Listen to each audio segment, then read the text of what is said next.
So today, we're going to deconstruct a piece of civic infrastructure that honestly most people have never even heard of, but it's absolutely essential for millions of people to comply with US tax law. We're talking about the Individual Taxpayer Identification Number, or as it's known, the ITN. Just to give you a sense of the scale we're dealing with here, think about this number, 26 million. That's how many ITINs the IRS has put out there since 1996. So you see, this isn't some niche little program. We're talking about a system that supports a population bigger than the entire continent of Australia, all just trying to do the right thing and follow US tax law. All right, so here's our game plan for this explainer. First, we'll get into the basics of what an ITIN is. Then, we'll analyze the pretty high-stakes application process. After that, we'll pinpoint exactly where the system is breaking down. And finally, we'll look at two key players that help people navigate and even fix it: certifying acceptance agents and the Taxpayer Advocate Service. Okay, so first things first, what exactly is an ITIN? Let's break down its fundamental role in the whole US tax system. You know, at its heart, the ITIN really only exists for one main reason: to give folks who can't get a Social Security number a way to file their taxes and follow the law. It's kind of like a crucial bridge that connects them to the US tax system. Now, this is super important to get right. What an ITIN is versus what it isn't. It is purely for tax stuff. It's a 9-digit number that always starts with a 9. What it is not is a work permit. It has nothing to do with immigration status, and it doesn't make you eligible for Social Security. The bottom line, it's a tax tool, period. But getting one of these numbers, well, it's not as simple as just filling out a form. As we're about to see, it's a really high-stakes process. I'm not kidding. It's like a gauntlet with 3 different paths you can take, and each one comes with its own serious level of risk. So an applicant basically has 3 choices. Option 1, mail your original documents. We're talking your passport, things like that, directly to the IRS.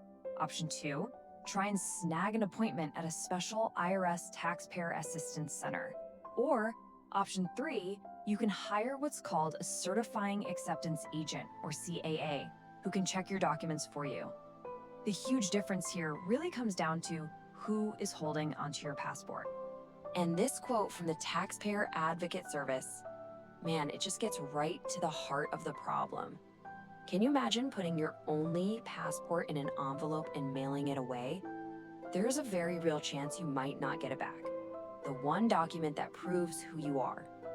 And look, this isn't just some abstract theoretical risk we're talking about.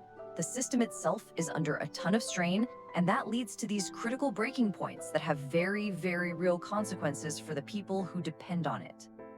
A huge turning point came back in 2015 with something called the PHAT Act. Now, this law didn't just make the application rules tougher, it introduced a critical use it or lose it rule. So now, if you don't use your ITIN on a tax return for 3 years in a row, poof, it gets automatically deactivated. This created a brand new tripwire in the system. So, what does it actually look like on the ground when these processes, mailing in your life documents, trying to track expiration dates? What happens when it all goes wrong? Yeah, this is what it looks like. In 2023 alone, the IRS destroyed almost 8,000 taxpayer documents because they simply lost contact with the applicants.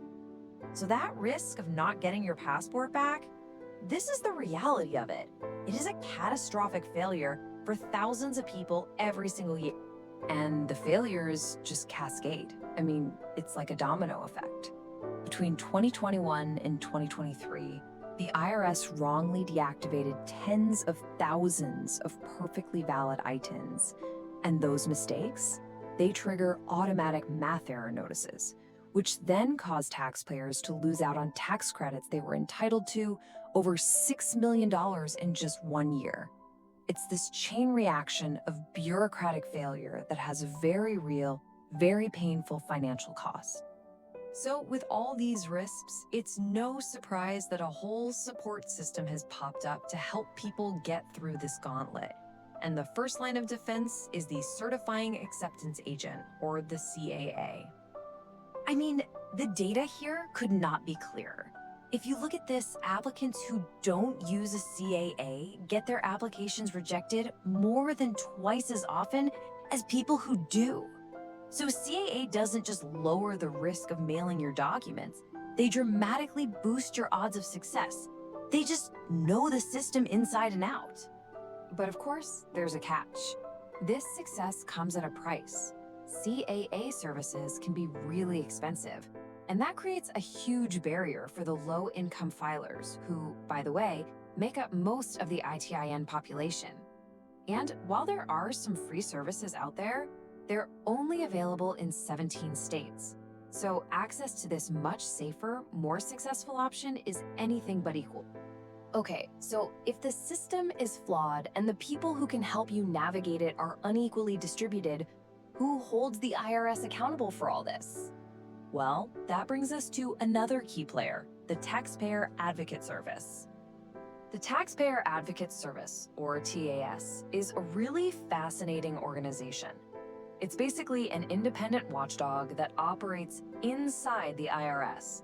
Its job is kind of twofold. One, help individual taxpayers sort out their problems. And two, and this is the really important part for our analysis, identify these big system-wide failures and then tell the IRS exactly how to fix them. And this right here is where it all comes together. All those problems we've been talking about, the wrong deactivations, the high cost and low availability of CAAs, the general confusion, these are the exact issues TAS has been digging into. And their recommendations are super direct. Fix the bug that's causing the bad deactivations, expand the free CAA services into more states, and, just ask the ITIN users themselves what parts of the process are the biggest headaches for them. And this brings us to the central paradox of this whole thing. You have a system that was designed purely to help people comply with taxes. But because of its own friction, it's actually causing financial harm. It's putting these incredible burdens on the very people who are just trying to do the right thing. It really forces you to ask, what is the true cost when the tools designed for compliance actually become barriers themselves?